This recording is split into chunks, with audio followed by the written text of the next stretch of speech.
Good morning, everybody. Beautiful November morning here, and we're just going to do some visual inspections of this 1998 Letiner BM quad. So you can see we got the work chair right over here. Actually, I'll give you guys a once-over. I don't know if I've ever shown you the beauty of the work chair. And we'll go through the startup procedure here and then show you what we're up to.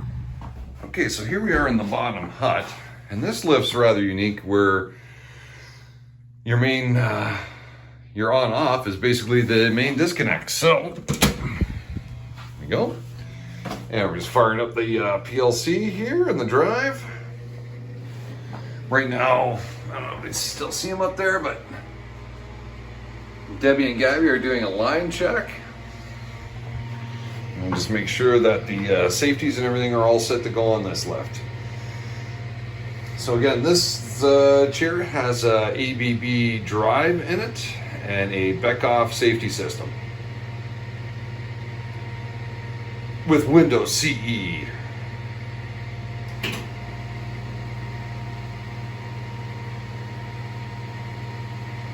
So what we're doing today is basically just doing a complete visual as part of our audit on all the towers. So here we have our main screen. We're just going to get a reset.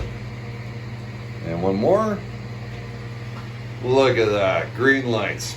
It's looking good there. So next we'll go up and do a quick look in the motor room here. Okay, so here we are up in the drive. So your primary mover, 100 horse DC electric motor, service brake, gearbox, evacuation motor. Over here's our brake panel, and over here's our tensioning. So just double checking values, looking for leaks.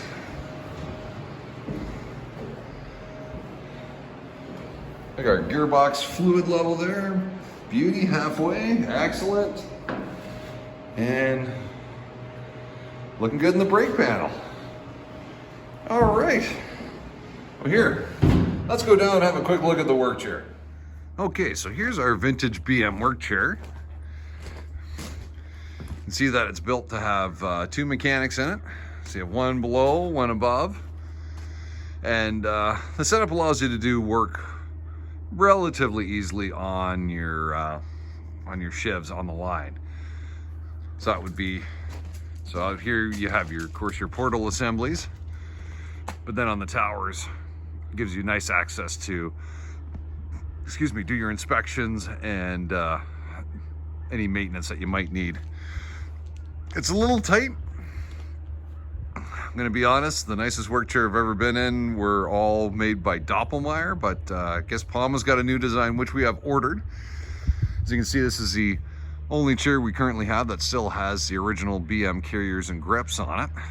So the plan is to have these replaced with Palma chairs and grips, hopefully next year. But our new work chair is on order. I'm quite excited about that. That said, this old thing works pretty well. She's just a little tipsy with two people in it. If you're not balanced out right, she leans a touch, so can be a touch exciting. All right, well, I hear the girls coming, so we're gonna get geared up here and start doing a tour. So what we're doing is a visual inspection on the cross arms of the lift, the cross arms of the towers where the shiv trains are mounted. We will also be double checking all the shiv assemblies, making sure snap rings are correctly placed, and then checking all of our proximity sensors and brake forks. Okay, so we have a green light. We're just gonna check. Yep, stop buttons are out. So on this lift, we're just gonna do a signal, make sure everything's clear there. Here's our speed control. This reset really doesn't do anything. If you do hit an emergency brake, to reset, you actually hit your fast button. I don't know why it's wired that way, but it is. So, push and hold your start. Oh, that's fine. Okay. And away it goes. So I'm just bringing the work chair around to the uphill side to load her up. There the girls.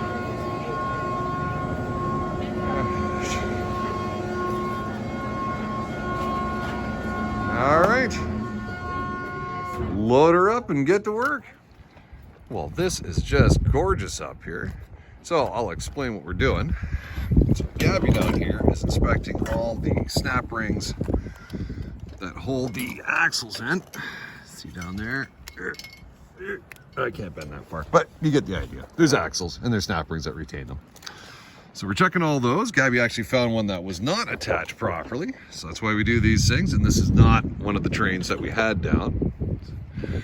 And then I'm doing a visual on the cross arm assembly, the lifting frames, catwalks, all the stuff. So I'm just looking for any sort of cracking, deformation due to ice ratcheting. And everything is looking great. So we're just doing this follow-up inspection. Also pulling brake forks, putting a little lithium grease into them so they don't seize up on us. And checking the proximity sensors, which are that little guy over there, and I'll show you how we do that. All right, well, better get my butt in gear and keep going.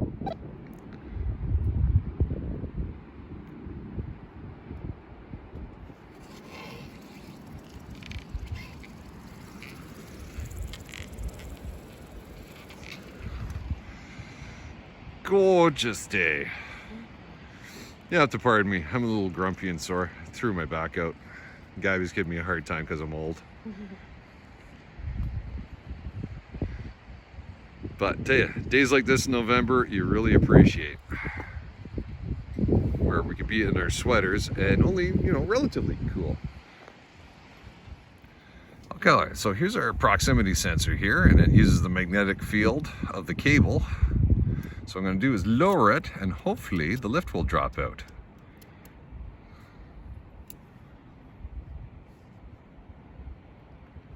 Still greened up?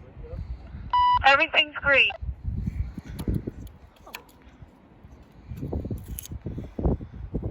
It's red now. 10-4, thanks, Deb. So Okay. So we're just proving that the sensor is working. I have seen these fail close so that you can literally take it out and wave it around and it will still run the left. Now, that's where you have redundancies. These are not fail-safe sensors like you do have on your fancy detachables.